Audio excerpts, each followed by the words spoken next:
कक्षा 12वीं विषय रसायन शास्त्र। इसमें हम 4 अंक के इम्पॉर्टेंट प्रश्नों की बात करते हैं और अभी जो 21 फरवरी को पेपर आने वाला है केमिस्ट्री का, उसमें ये इम्पॉर्टेंट प्रश्न है। लेकिन इसके अलावा भी आपको प्रश्नों को समझना है, ये तो इम्पॉर्टेंट हैं ही। तो देखिए, चलिए सबसे पहला प्रश्न देखते हैं। पहला प्रश्न है, राउल्ट का नियम क्या है, इसका गणितीय स्वरूप स्पष्ट कीजिए तथा इसकी सीमाएं लिखिए। तो इसको समझते हैं ये क्या है।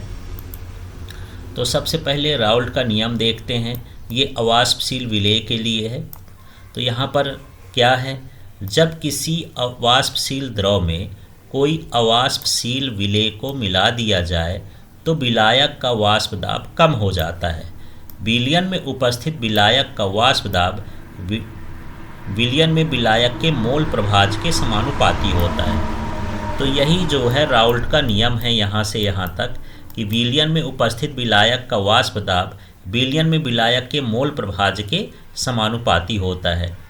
अब इसमें व्यंजक निकालते हैं। चूँकि विलयन में उपस्थित विलेय अवाष्पशील है, अतः विलयन का जो वाष्प दाब है वो विलायक के वाष्प दाब के बराबर होगा। तो हम यहाँ पर लिख सकते हैं P, ये विलयन का वाष्प दाब बराबर PA समानुपाती XA है। तो PA का मतलब हो गया विलायक का वाष्प दाब और उसके मोल प्रभाज के क्या होता है, समानुपाती होता है। इस तरह से जो शब्द लिखा है उसी को इसमें सूत्रों में लिख दिए हैं। तो इसी को लिख सकते हैं PA समानुपाती XA। अब ये समानुपाती का चिन्ह हटाए तो यहाँ पर क्या आ जाएगा, K आ जाएगा। तो K क्या है, एक नियतांक है। इसको और देखते हैं।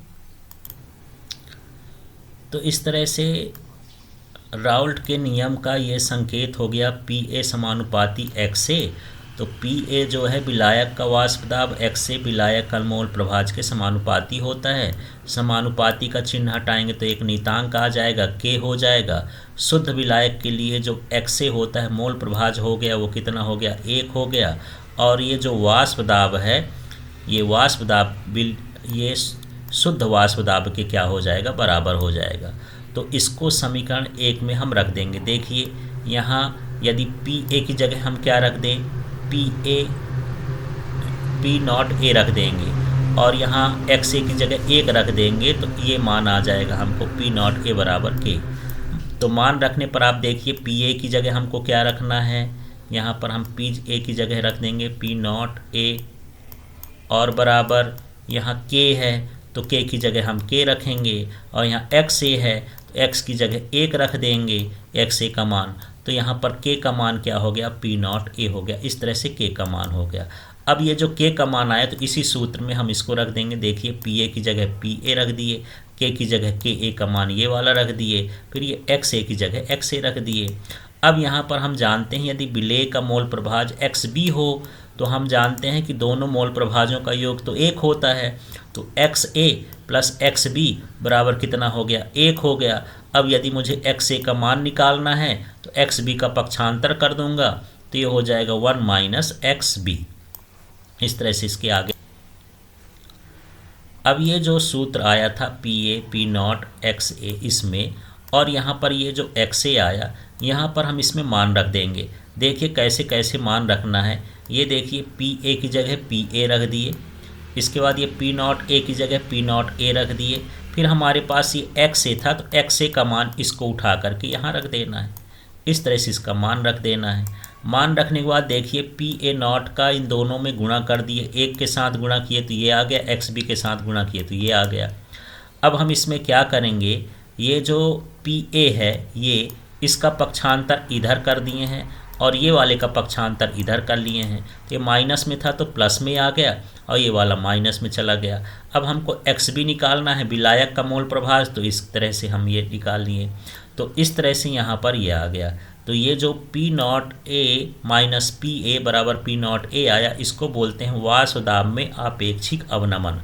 तो यहाँ पर ऐसा भी बोल सकता है कि वाष्प दाब में आपेक्षिक अवनमन मोल विलेय के मोल प्रभाज के बराबर होता है। इसे सिद्ध करिए, तब भी आपको समझना है कि ये राउल्ट के नियम को ही हमको निकालना है। तो इस तरह से इसको हल करके देखना है। एक बार इसको करके देख लीजिएगा। इसके बाद इसमें ये भी पूछा है कि इसकी सीमाएं क्या है। तो राउल्ट का नियम तनु विलयनों पर लागू होता है, सांद्र विलयन पर राउल्ट का नियम विचलन प्रदर्शित करते हैं। तो एक सीमा ये हो गई कि ये तनु विलयन पर लागू होता है। यह नियम केवल अवाष्पशील पदार्थों के विलयनों पर लागू होता है। और इसके बाद ये वैद्युत अपघटनों के विलयन पर राउल्ट का नियम लागू नहीं होता है। जो पदार्थ विलयनों में संगुणित हो जाते हैं उन पदार्थों में विलयन भी राउल्ट नियम का पालन नहीं करते हैं। तो इस तरह से सीमाएं हैं, हर जगह पर राउल्ट का नियम का पालन नहीं होता है, इसको समझ लेना है। या अलग से 2 नंबर में पूछ सकता है कि राउल्ट के नियम की सीमाएं क्या है। अब अगला क्वेश्चन है, ग्लूकोज का एक विलयन 80.2 ग्राम जल में 0.520 ग्राम ग्लूकोज मिलाकर बनाया गया है। यदि जल के उन्नयन स्थिरांक के बराबर Kf 1.86 हो तो ग्लूकोज विलयन का हिमांक ज्ञात कीजिए। तो चलिए हम यहाँ पर देखते हैं। सबसे पहले यहाँ ग्लूकोज के आणविक द्रव्यमान का मान कितना हो गया, 180। ये दिया न रहेगा, आपको खुद से निकालना है। चलिए देखते हैं कैसे निकलेगा। तो यहाँ पर आणविक द्रव्यमान इसमें नहीं दिया रहता, पहले से ध्यान रखना है। कार्बन का जो आणविक द्रव्यमान होता है 12, 6 कार्बन है तो 12 छंग 72, ये कार्बन का हो गया। फिर हाइड्रोजन का आणविक द्रव्यमान होता है 1, 12 हाइड्रोजन है इसलिए क्या हो गया 12। ऑक्सीजन का आणविक द्रव्यमान होता है 16, 6 है तो 16 छक्का 96। इस तरह से यहाँ पर ये सभी का हम निकाल लेंगे, इनका योग कर देंगे तो इसका आणविक द्रव्यमान कितना हो जाएगा 180। और ये सूत्र होता है ये हिमांक में अवनमन को ज्ञात करने का इस तरह से। तो यहाँ पर हम ये सूत्र रख देंगे। यहाँ आणविक द्रव्यमान भी लिख सकते हैं लेकिन 180 सीधे लिख दिए हैं, इसका 180 है। तो चलिए इसमें मान रख देते हैं। यहाँ Kf का मान कितना दिया है, ये 1.86 ये लिख दिए। यहाँ Wb तो ये विलेय का जो है भार है, तो विलेय का भार देख लेते हैं कितना दे दिया है ग्लूकोज। ये हो गया 0.52 ग्राम ये ग्लूकोज मिलाया गया है। तो ये विलेय का भार हो गया 1000, तो सूत्र में है उसी तरह से उतार दिए। यहाँ पर 180 हो गया। और भी ये जो है ये विलायक का भार है, तो ये 80.2 ग्राम जल है, तो यहाँ पर ये लिख दिए हैं। इस तरह से इसको पूरा हल कर देंगे तो 0.067 इसके जो है ताप का मान हो जाएगा, हिमांक का मान हो जाएगा। अब यहाँ पर क्या करेंगे, विलयन का हिमांक ज्ञात करना है। तो जल का हिमांक 273 केल्विन होता है, 0 डिग्री सेल्सियस या 273 केल्विन। तो 273 केल्विन लिख दिए और माइनस ये जो डेल्टा TF का मान आ गया 0.067 केल्विन वो लिख देंगे। इसमें घटा देंगे तो इस तरह से 272.933 केल्विन जो है ये विलयन का हिमांक आ जाएगा। तो चलिए क्वेश्चन देख लेते हैं। 1000 मिली सुक्रोज विलयन में 68.4 ग्राम सुक्रोज है। 293 केल्विन ताप पर प्रसरण दाब की गणना कीजिए। विलयन का स्थिरांक 0.082 लीटर वायुमंडल के इन्वर्स केल्विन इन्वर्स मोल इन्वर्स है। तो इस तरह से इसका क्वेश्चन है। क्वेश्चन आप इसको देख लीजिए। अब इसको हल करके देखते हैं कैसे कैसे ये आएगा। तो चलिए सबसे पहले जो इसमें दिया है तो Wb ये हो गया विलेय का द्रव्यमान और ये कितना दिया है 68.4 ग्राम, तो ये 68.4 ग्राम हो गया। फिर यहाँ पर विलयन का स्थिरांक दिया है तो C बराबर विलयन का स्थिरांक 0.082 लीटर वायुमंडल प्रति केल्विन प्रति मोल ये दिया है, तो हम इसको लिख लिए हैं, ये C हो गया। इसके बाद यहाँ पर T जो है ये परम ताप है 293 केल्विन, तो ये लिख दिए हैं। अब यहाँ पर हमको विलेय का आणविक द्रव्यमान निकालना है। तो विलेय मतलब सुक्रोज है, तो सुक्रोज का सूत्र होता है C12H22O11 और इसका आणविक द्रव्यमान 342 होगा। कैसे हो गया तो देख लीजिए। सबसे पहले ये कार्बन 12 है, तो एक कार्बन का जो परमाणु आणविक द्रव्यमान होता है 12 कार्बन के लिए कितना हो जाएगा 12 बरहम 144, 12 में गुणा कर देंगे 12 का। इसके बाद यहाँ H22 है, तो जो हाइड्रोजन का परमाणु आणविक द्रव्यमान है वो कितना हो जाएगा 22।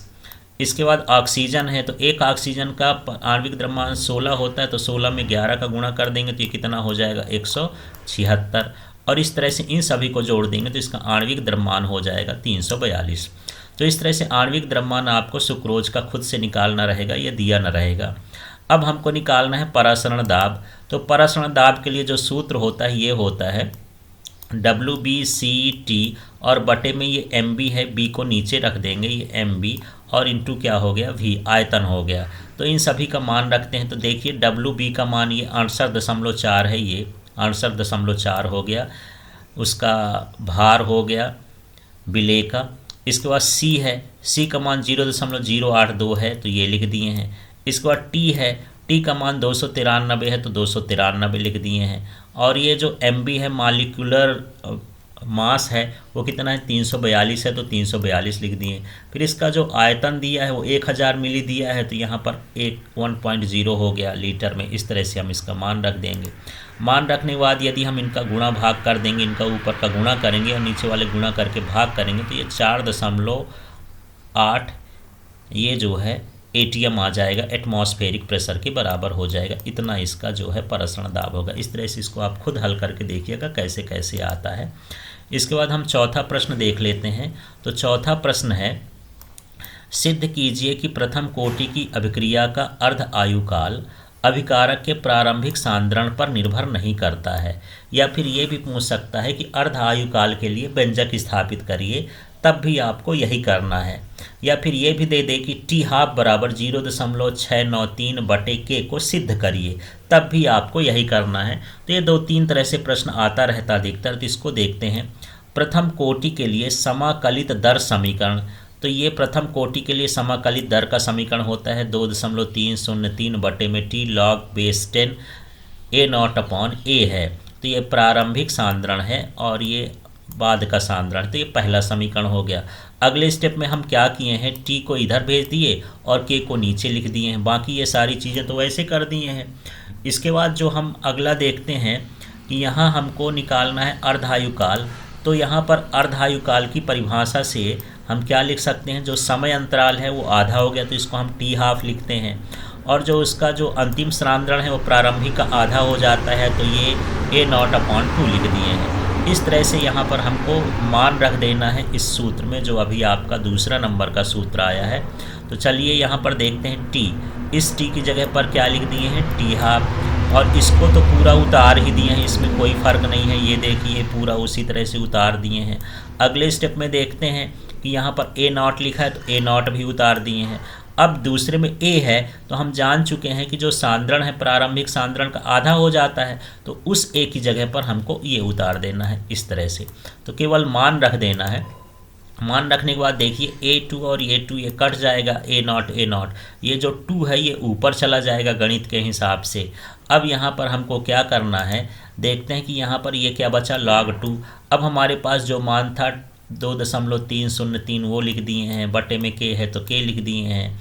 अब यहाँ पर आपको समझना है कि log 2 का मान जो है 10 बेस में 0.3010 होता है। अब यदि ये मान होता है, इसको हम मान रख देंगे। इसके बाद इनका गुणा कर देंगे तो 0.693 बटे में K आ गया। तो इस सूत्र से तो स्पष्ट है कि जो अर्ध का आयुकाल होता है, प्रथम कोटि की अभिक्रिया का अर्ध आयुकाल अभिकारक के प्रारंभिक सांद्रण पर निर्भर नहीं करता है। इसमें A और A0 आया ही नहीं सूत्र में, माने सांद्रण आया ही नहीं, तो ये सांद्रण पर निर्भर नहीं करता। इस तरह से आपको यहाँ पर करना है। तो ये क्वेश्चन 2-3 तरह से आता है कि अर्ध आयुकाल सांद्रण पर निर्भर नहीं करता, तब भी करना है। अर्ध आयुकाल के लिए व्यंजक स्थापित करिए, तब भी यही करना है। या कभी कभी सूत्र ही दे देता है कि सूत्र को स्थापित करिए, तब भी यही करना है। चलिए अगला प्रश्न देखते हैं। इस तरह का प्रश्न 2 नंबर में भी आ सकता है, 3 नंबर में भी आ सकता है, 4 नंबर में भी आ सकता है। तो देखिए, निम्न समन्वयन यौगिकों के सूत्र लिखना है। तो हमको सूत्र क्या लिखना है, देखते हैं। टेट्रा एमीन, तो देख लीजिए टेट्रा का मतलब 4 होता है, तो ये 4 लिख करके एमीन लिख दिए। एमीन का सूत्र NH3 होता है।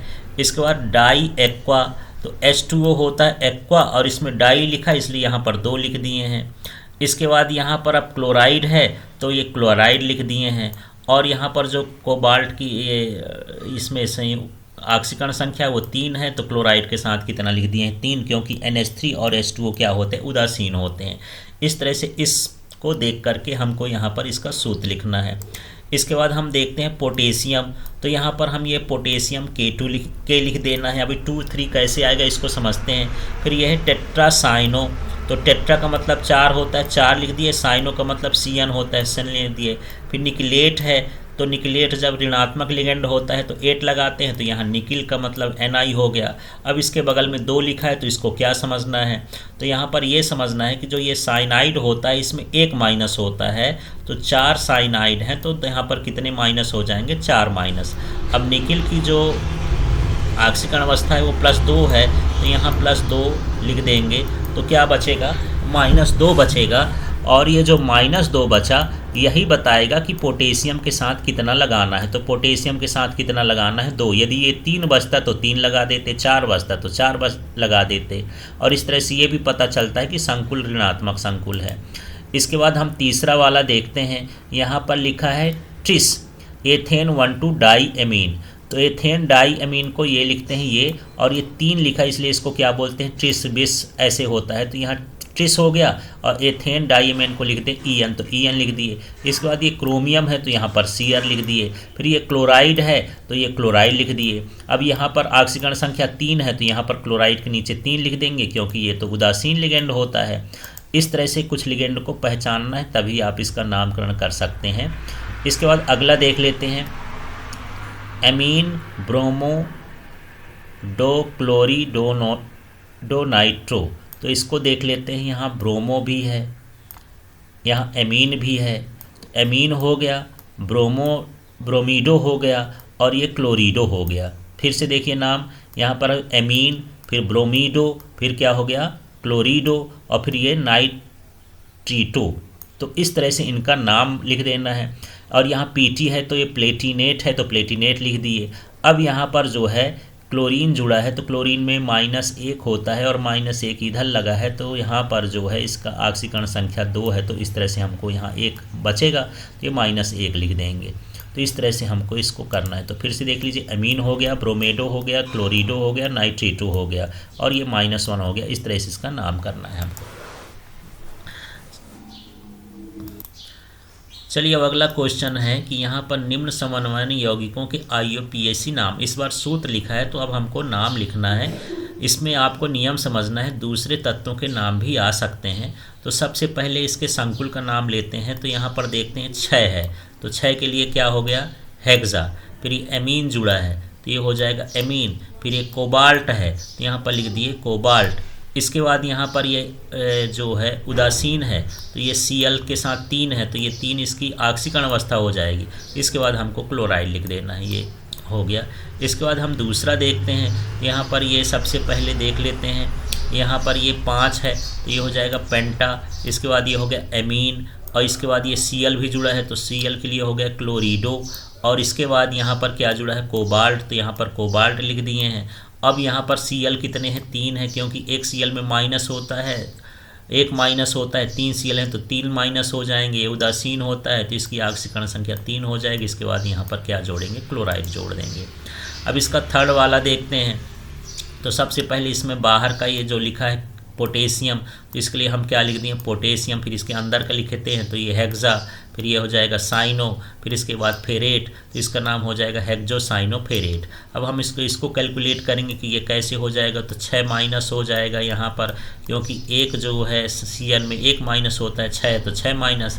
अब यहाँ K3 है तो यहाँ पर 3, तो ये ले लेगा +3, तो यहाँ पर क्या -3 बचेगा। तो ये जो -3 है ये कौन संतुलित करेगा, आयरन संतुलित करेगा। तो इस तरह से ऑक्सीकरण अवस्था इसकी 3 हो जाएगी। इसके बाद हम इसका देखते हैं तो ये हो जाएगा पोटेशियम।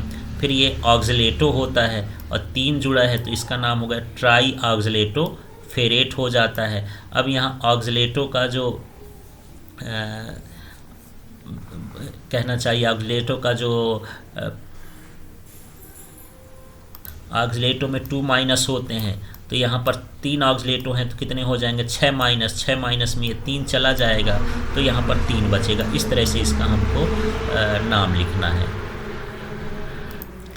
अब अगला है निम्न पर लघु टिप्पणी लिखिए या इन अभिक्रियाओं को समझाइए। तो कार्बिलमेन अभिक्रिया, डाई एजोटीकरण, हाफमैन ब्रोमाइड अभिक्रिया।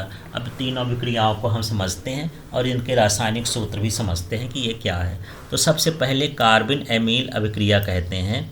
तो जब प्राथमिक एमीन को क्लोरोफार्म तथा एल्कोहलिक कॉस्टिक क्षार के साथ गर्म किया जाता है तो कार्बिल एमीन आइसोसाइनाइड का अरुचिकर गंध आती है। यह अभिक्रिया केवल प्राथमिक अमीनों द्वारा ही संपन्न होती है। इसे कार्बिल एमीन परीक्षण कहते हैं। तो यदि आपको ये शब्द नहीं पढ़ना है तो बिल्कुल याद मत करिए, केवल ये सूत्र याद कर लीजिए, सूत्र से सब कुछ बन जाएगा। तो ये हो जाएगा प्राथमिक अमीन, ये है क्लोरोफार्म और ये है KOH, अल्कोहलिक KOH करते हैं तो ये आइसोसाइनाइड बनता है। बस इतना ही आपको पढ़ना है ना कि जब प्राथमिक अमीन को क्लोरोफार्म से अल्कोहल ये पोटेशियम हाइड्रोक्साइड के साथ क्रिया कराते हैं तो आइसोसाइनाइड प्राप्त होता है। यह क्रिया केवल प्राथमिक अमीन में होती है। इसे कार्बिल अमीन अभिक्रिया या कार्बिल अमीन परीक्षण कहते हैं। तो इस तरह से आप सूत्र से भी इसकी भाषा बना सकते हैं। तो सूत्र मस्ट है, सूत्र आपको याद करना ही पड़ेगा। रासायनिक सूत्र तो लिखा ही जाता है, तभी आप ये रिएक्शन कर सकते हैं। इसके बाद देख लीजिए अगला वाला है, यहाँ अगला है डाईएजोटीकरण। एनिलीन के हाइड्रोक्लोरिक अम्ल के विलयन को हिम मिश्रण द्वारा 5 डिग्री सेल्सियस तक ठंडा करके उसमें सोडियम नाइट्राइट या हिम शीत विलयन मिलाने पर बेंजीन डाइज़ोनियम क्लोराइड बनता है। इस प्रकार एमीन समूह NH2 को डाईएजो समूह N2X द्वारा विस्थापन को डाईएजोटेरीकरण कहते हैं। तो यहाँ पर देख लेते हैं, जो हमारे पास है ये सोडियम नाइट्राइट है और ये सोडियम नाइट्राइट का ये हिम शीत विलयन कहलाता है। इस तरह से हम इसको लिखेंगे, ये HCl का मिश्रण है, इसको ठंडा, फिर ये HNO2 NaCl, इस तरह से जो बनता है इसको हम क्या बोलते हैं, सोडियम नाइट्राइट का हिम शीत विलयन। अब इसको हम किस में मिलाएंगे, बेंजीन या एनिलीन में मिला देते हैं। तो यहाँ ये बेंजीन एनिलीन में मिला देते हैं। तो यहाँ पर देखिए ये HCl है, HNO3 है, जो इसमें से आया है वही हिम शीत विलयन है, इसी को हम 5 डिग्री सेल्सियस में कर रहे हैं। तो यहाँ पर जो है N2Cl बन जाता है। कहना चाहिए कि यहाँ पर जो है NH2 का जो विस्थापन है N2X से हो जाता है, इसे हम कहते हैं डाईएजोटीकरण। अब इसके बाद अगला क्वेश्चन देख लेते हैं। ये हाफमैन ब्रोमाइड अभिक्रिया है, इसको समझते हैं। जब कोई अमाइड क्षार की उपस्थिति में ब्रोमीन से अभिक्रिया करता है तो कार्बन परमाणु कम होकर प्राथमिक अमीन बनाता है। तो हाफमैन ब्रोमाइड एक ऐसा अभिक्रिया है जिसमें कार्बन कम होता है। तो देखिए यहाँ पर एमाइड है RCONH2 और ये ब्रोमीन है और ये सोडियम हाइड्रोक्साइड है। तो ब्रोमीन की उपस्थिति में ब्रोमीन के साथ और सोडियम हाइड्रोक्साइड के साथ जब हम क्रिया कराते हैं तो क्या बनता है, प्राथमिक अमीन बनता है। यहाँ पर आप देख रहे हैं कि यहाँ पर CO जो है यहाँ से हट गया है, मतलब इसमें एक कार्बन क्या हो गया है, कम हो गया है। तो इस तरह से एसिटामाइड से मेथिलामीन तथा बेंजामाइड से एनिलीन बनता है। तो इस तरह से हम हाफमैन ब्रोमाइड से अब यहाँ पर प्राथमिक अमीन बना सकते हैं, जिसमें कार्बन की संख्या क्या हो जाती है, कम हो जाती है। अब हम आगे देखते हैं। अगला क्वेश्चन है, कारण सहित स्पष्ट कीजिए। संक्रमण धातुओं एवं इनके अनेक यौगिक अनुचुंबकीय व्यवहार दर्शाते हैं, क्यों? फिर दूसरा है, संक्रमण धातुओं के परमाणुीकरण की एंथैल्पी उच्च होती है, क्यों? संक्रमण धातुएं सामान्यतः रंगीन आयन बनाते हैं। संक्रमण धातुएं एक एवं इसके अनेक यौगिक अच्छे उत्प्रेरक होते हैं। तो इस तरह के प्रश्न 2 नंबर, 3 नंबर, 1 नंबर हमें हर तरह से पूछे जाते हैं। तो चलिए इनके कारण को समझते हैं कि ये क्या क्या है। ये 4 नंबर में है, तो 4 कारण आपको बताना है। इसके अलावा दूसरे भी हो सकते। प्रश्न है, संक्रमण तत्व अनुचुंबकीय व्यवहार क्यों करते हैं? क्योंकि संक्रमण तत्वों में अयुग्मित इलेक्ट्रॉन होते हैं, खासकर इसके डी कक्षक में अयुग्मित इलेक्ट्रॉन होते हैं, इसलिए कैसा व्यवहार करते हैं, अनुचुंबकीय करते हैं। दूसरा है, संक्रमण तत्व धातुओं में उच्च प्रभावी नाभिकीय आवेश तथा संयोजी इलेक्ट्रॉनों की अधिक संख्या होती है, इसलिए ये बहुत मजबूत धात्विक बंध बनाते हैं। परिणाम स्वरूप संक्रमण धातुओं की परमाणुीकरण एंथैल्पी उच्च होती है। तो क्वेश्चन यही था कि संक्रमण धातुओं की परमाणुीकरण एंथैल्पी का मान उच्च क्यों होता है? तो इसमें नाभिकीय आवेश ज़्यादा होता है और संयोजी इलेक्ट्रॉनों की संख्या क्या होती, अधिक होती है। इसलिए धात्विक बंध कैसे बनाते हैं, प्रबल बनाते हैं, और इसके कारण इसकी एंथैल्पी क्या होती, उच्च होती है। तीसरा इसका देख लेते, संक्रमण धातुएं सामान्यतः रंगीन यौगिक बनाती हैं। तो ये रंगीन यौगिक क्यों बनाती हैं, इसका कारण देख लेते हैं। रंगीन यौगिक क्यों हैं, सीधे समझते हैं फिर से इसको। तो संक्रमण धातु या आयनों जिनमें अयुग्मित डी इलेक्ट्रॉन होते हैं, इस इलेक्ट्रॉन का एक डी कक्षक दूसरे डी कक्षक में संक्रमण होता है। इलेक्ट्रॉन का संक्रमण होता है एक डी कक्षक से दूसरे डी कक्षक में। इस संक्रमण के समय वे दृश्य प्रकाश के कुछ विकिरणों का अवशोषण करते हैं, शेष विकिरणों का रंगीन प्रकाश के रूप में उत्सर्जन कर देते हैं। इसलिए जो संक्रमण तत्व होते हैं वो रंगीन बनाते हैं।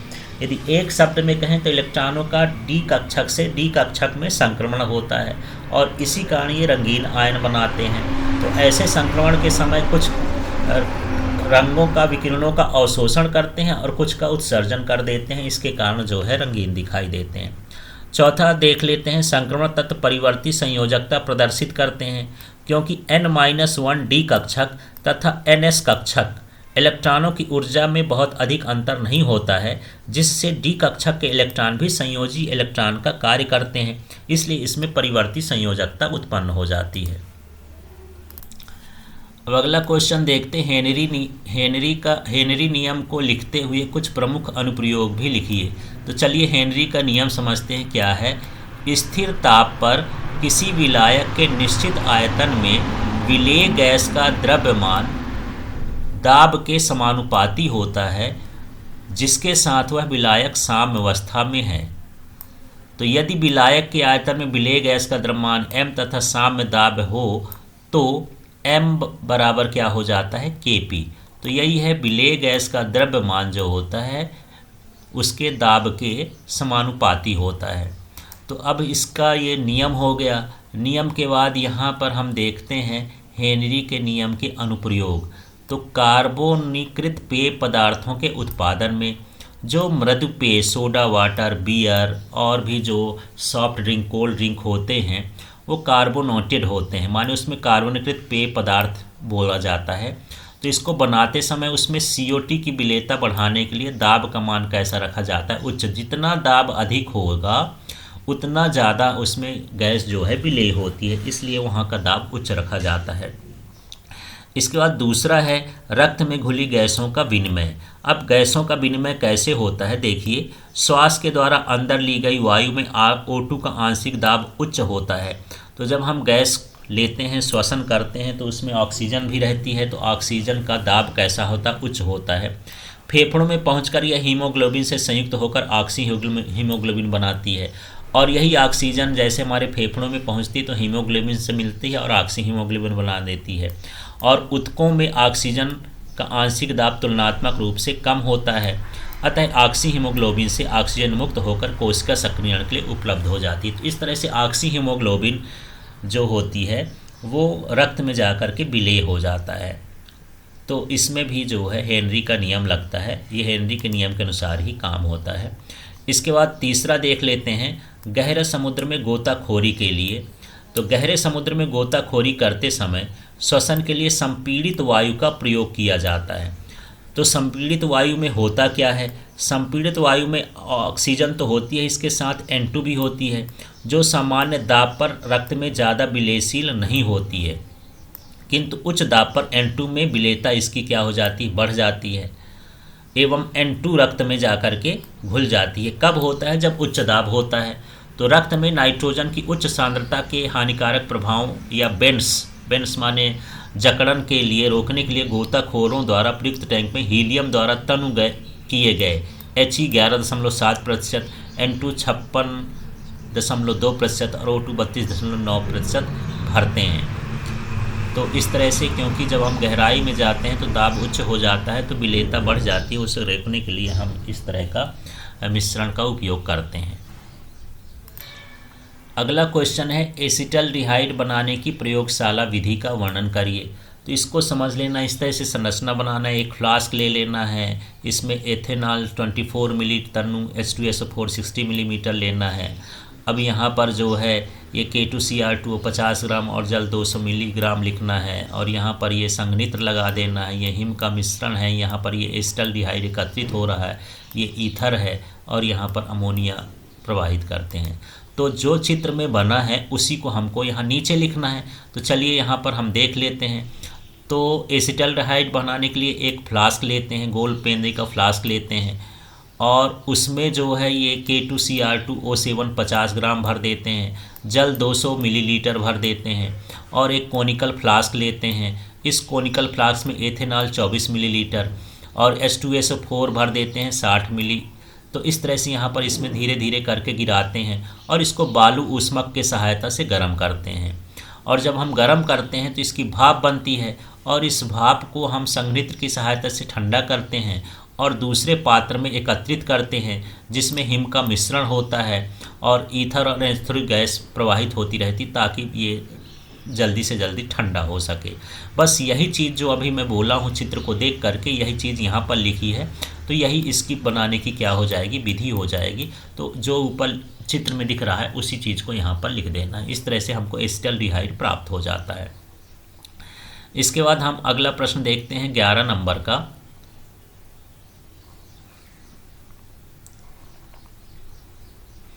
तो 11वां प्रश्न है, फिनॉल और नाइट्रिक अम्ल सांद्र सल्फ्यूरिक अम्ल की उपस्थिति में क्रिया करता है तो पिक्रिक अम्ल प्राप्त होता है।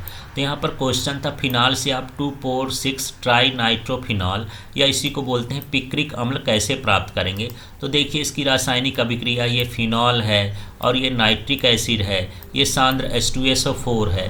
तो यहाँ पर ये तीनों कंडीशन में, आर्थो में, मेटा में, पैरा में, ये इस तरह से NO2 Na2 जा कर के जुड़ जाता है। तो इसी को हम 2,4,6 ट्राई नाइट्रोफिनॉल या पिक्रिक अम्ल कहते हैं। तो ऊपर ये शब्द लिखने की जरूरत तो नहीं है, इसी से बना सकते हैं। फिनॉल जब नाइट्रिक एसिड और सांद्र H2SO4 की उपस्थिति में क्रिया करता है तो पिक्रिक अम्ल बनता है। तो इस तरह से ये 3 नंबर में पूछ सकता है इस तरह का क्वेश्चन, लेकिन इसमें 4 में भी दे दिए हैं, तो देख लेना है, आपको तैयार कर लेना है। यह अलग से अभिक्रिया में पूछ देता है कि नाइट्रोफिनॉल से पिक्रिक अम्ल कैसे प्राप्त करेंगे। अब अगला देख लेते हैं, 12वां प्रश्न देखते हैं।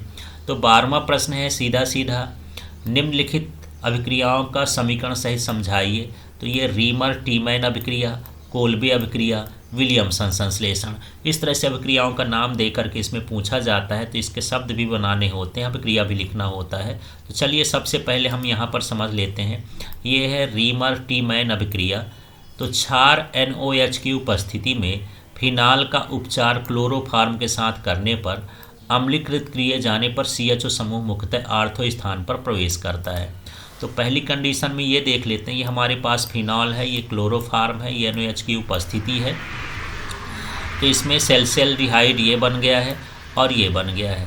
तो इस तरह से यहाँ पर सैलिसिलिक अम्ल बनता है। ये नीचे वाले हिस्से को आप नहीं भी करेंगे तो ज़रूरी नहीं है, ये CHO का जुड़ना ही क्या कहलाता है, ये रीमर टीमैन अभिक्रिया कहलाता है। इसमें अंतिम प्रोडक्ट जो होता है सैलिसिलाइड ही बनता है।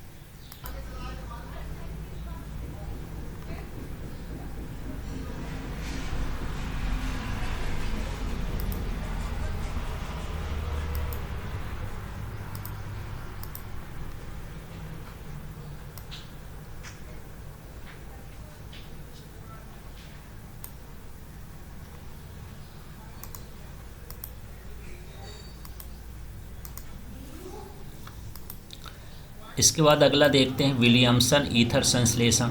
एल्किल हैलाइड तथा सोडियम एल्कोक्साइड के बीच क्रिया होकर के ईथर बनते हैं। सम्मित और असम्मित ईथर हो सकते हैं। यह एक नाभिक स्नेही अभिक्रिया होती है जिसमें एल्कोक्साइड आयन से हैलाइड आयन विस्थापन हो जाता है। इस अभिक्रिया को विलियमसन संश्लेषण कहते हैं। तो जैसी ये है सोडियम एथॉक्साइड और ये जो है एल्किल हैलाइड है, यहाँ से जब रिएक्शन होता है तो ROR- ये ईथर बन जाता है। ये है ईथर, ये नहीं है, ये ईथर, इस इधर लिखना, ये ईथर है। तो इस तरह से ईथर का निर्माण होता है, इसे हम विलियमसन ईथर संश्लेषण विधि कहते हैं। यहाँ उदाहरण भी दे सकते हैं, यहाँ ये C2H5 सोडियम एथॉक्साइड हो गया, C2H5 एथिल ब्रोमाइड हो गया, ये इसका नाम है, ये इसका नाम है। तो यहाँ पर जो हमको मिलता है वो डाई एथिल ईथर मिल जाता है। तो इस तरह से ईथर बनाने की ये प्रक्रिया होती है। चलिए अगला देखते हैं, निम्न परिवर्तन किस प्रकार किए जाते हैं। प्रोपीन से हमको प्रोपेन 2 बनाना है। तो ये देखिए, ये प्रोपीन है CH3CH डबल बॉन्ड CH2। अब यहाँ सांद्र H2SO4 ले लिए हैं, तो यहाँ पर आइसोप्रोपिल हाइड्रोजन ये जो है इधर आके जुड़ जाता है, माध्यमिक यौगिक बनता है। फिर इसको हम उबालते हैं, तो जब उबालते हैं तो यहीं पर जो है OH जुड़ जाता है इस समूह में।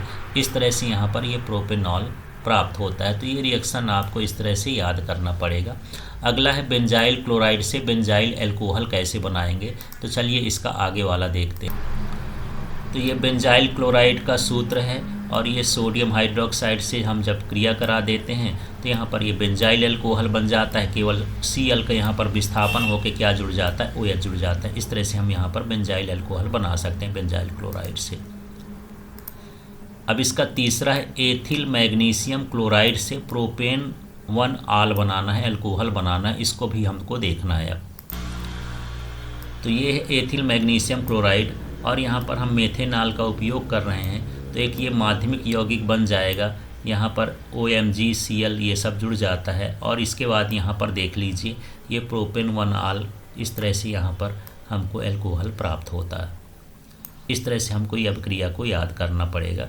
इसके बाद हम आगे का देख लेते हैं। चौथा नंबर इसमें है, चौथा नंबर एथिल मैग्नीशियम ब्रोमाइड है और इसकी सहायता से हमको मेथिल प्रोपेन 2 आल बनाना है। तो ये देख लीजिए ये क्रिया हो गई इस तरह की। यहाँ पर जो है हम यहाँ एसीटोन ले लेते हैं और इसके बाद जब हम क्रिया कराते हैं तो ये एक यौगिक अभिक्रिया होती है, इसमें ये सारी चीज़ें जुड़ जाती हैं। फिर यहाँ पर हम H2O से रिएक्शन करा देते हैं, तो इस तरह से हमको यहाँ पर 2 मेथिल प्रोपेन 2 आल प्राप्त हो जाता है। तो इस तरह से ये रिएक्शन आपको तैयार करना है। अब इसका 14वां प्रश्न अधिकतर पूछता है तब क्या होता है जब, तो एन ब्यूटाइल क्लोराइड को अल्कोहलिक OH के साथ अभिकृत किया जाता है। तो देख लेते हैं, ये एन ब्यूटाइल क्लोराइड हो गया, ये KOH हो गया, इसके साथ जब अभिकृत करते हैं तो इसका बिहाइड्रो हाइलोजनीकरण होता है। इसका मतलब ये है कि इसमें हाइड्रोजन भी हटता है और हाइलोजन भी हटता है, मतलब यहाँ Cl भी हटेगा और साथ में एक H भी हटेगा। तो वो भी जो H हटता है वो बीटा हाइड्रोजन हटता है। तो इस क्रिया से हम देख लेते हैं ये इस तरह से बनता है, ये बिहाइड्रोजनीकरण हो जाता है। अब इसमें अगला है शुष्क ईथर की उपस्थिति में ब्रोमोबेंजीन की अभिक्रिया मैग्नीशियम से होती है, तो क्या होता है। तो देख लीजिए शुष्क ब्रोमोबेंजीन हो गया, इसकी क्रिया मैग्नीशियम से कर देते हैं तो फेनिल मैग्नीशियम ब्रोमाइड बनता है। इसमें Mg और भी जुड़ जाता है क्योंकि ये एक यौगिक अभिक्रिया हो जाती है। इसके बाद इसका तीसरा वाला देख लेते हैं। तीसरा क्लोरोबेंजीन का जल अपघटन किया जाता है। तो देख लीजिए हमारे पास एक क्लोरोबेंजीन है, यहाँ तीसरा समझ लेना है, ये तीसरा है क्लोरोबेंजीन है और इसका हम जल अपघटन कराते हैं तो इसके कारण कोई क्रिया नहीं होती है जल अपघटन की। इसके बाद इसमें चौथा है एथिल क्लोराइड की अभिक्रिया जलीय KOH से होती है। तो एथिल क्लोराइड देख लेते हैं, एथिल क्लोराइड का सूत्र ये हो गया CH3CH2Cl और इसका जलीय अपघटन करते हैं तो यहाँ पर एथिल अल्कोहल प्राप्त होता है। इस तरह से इसको हमको हल करना है। अगला देख लेते हैं 15वां नंबर का क्वेश्चन है और इसी अंतिम क्वेश्चन है, इसको देखते हैं। कोलरास का नियम का अनुप्रयोग सही समझाइए। निम्नलिखित आंकड़ों की सहायता से NH4OH की अनंत तन्यता पर मोलर चालकता ज्ञात करना है। तो चलिए मोलर चालकता के लिए ये सारी चीज़ें क्वेश्चन में दी रहेंगी। अब हमारे पास NH4OH है, इसकी मोलर चालकता हमको ज्ञात करना है। तो सबसे पहले जो आंकड़ा दिया होता है उसमें समझना है कि NH4 और OH किस में है। तो हम पर यहाँ पर देख रहे हैं इस वाले समीकरण में NH4 है और इस वाले समीकरण में OH है। इसका मतलब यह है कि इनको जोड़ देना है। तो देख लीजिए मैं ये लिख दिया हूँ, ये NH4Cl ये वाला पूरा का पूरा उतार दिया हूँ और ये NaOH इसको हम क्या कर दिए, जोड़ दिए और जो बचता है उसको हमको क्या कर देना, घटा देना है। तो आपको कैसा समीकरण बनाना है, समीकरण बनाते समय ध्यान देना, सबसे पहले आपको क्वेश्चन में देखना है कि किसकी चालकता हमको ज्ञात करना है, NH4H। फिर इसके बाद हमको देखना है कि दिए हुए आंकड़े में NH4 कहाँ है, OH कहाँ है। तो NH4 इसमें है और OH इसमें है, तो ये दोनों को जोड़ना है और जो बचेगा उसको हमको क्या करना है, घटाना है। तो इस तरह से हम यहाँ पर ये समीकरण को दो को जोड़ देंगे और NaCl वाली चालकता को क्या करेंगे, घटाएंगे। अब यहाँ पर हम कोलरास का नियम लगाते हैं तो इसको आयनों में विघटित कर सकते हैं। तो NH4Cl है तो NH4+ और Cl- की चालकता अलग हो गई। इसी तरह से NaOH है तो Na की चालकता और OH की चालकता अलग हो गई। फिर यहाँ NaCl है तो NaCl की और इनकी चालकता अलग हो गई। तो यहाँ पर जिसमें प्लस लगाना है प्लस लगा देना, जिसमें माइनस है माइनस, बाद का जो है वो माइनस होता है, शुरू वाला प्लस होता है। इसमें शुरू में माइनस लगा था तो ये दोनों में माइनस लगा दिए। अब यहाँ पर हमको क्या देखना है कि क्या क्या कट रहा है, क्या क्या छट रहा है। तो देख लीजिए, ये देख लीजिए Na वाला और ये वाला, एक माइनस में एक प्लस में ये कट जाएगा। इसके बाद ये Cl वाला देख लीजिए, ये Cl वाला है और ये Cl वाला ये कट गया। अब हमारे पास क्या बचा, ये NH4 बचा तो NH4 हो गया, ये OH हो गया तो ये OH हो गया। इस तरह से यहाँ पर जो है NH4 की अनंत तन्यता जो चालकता है वो उसके आयनों की चालकता के बराबर हो जाती है, योग के बराबर हो जाती है। अब इसी को जो हम ऊपर सूत्र लगाए थे इसी सूत्र से मान रख देंगे। तो NH4Cl का मान क्या था, 129। NaOH का मान कितना था, 148। देख लीजिए ये है 248, और NaCl का मान कितना है 126, तो इसमें 126 में से इसको करेंगे, घटा देंगे, तो 129 में से 126 घटाएंगे तो 3 आ जाएगा, 3 को जोड़ देंगे तो 251 साइमन पर सेकेंड स्क्वायर पर मोल इसकी जो है अनंत मोलर चालकता हो जाएगी। इस तरह से ये 4 अंक के प्रश्न हैं। इन 4 अंकों को प्रश्नों को देखिए, जब ये तैयार हो जाए तो आगे के प्रश्नों को भी देखना है। Thank you.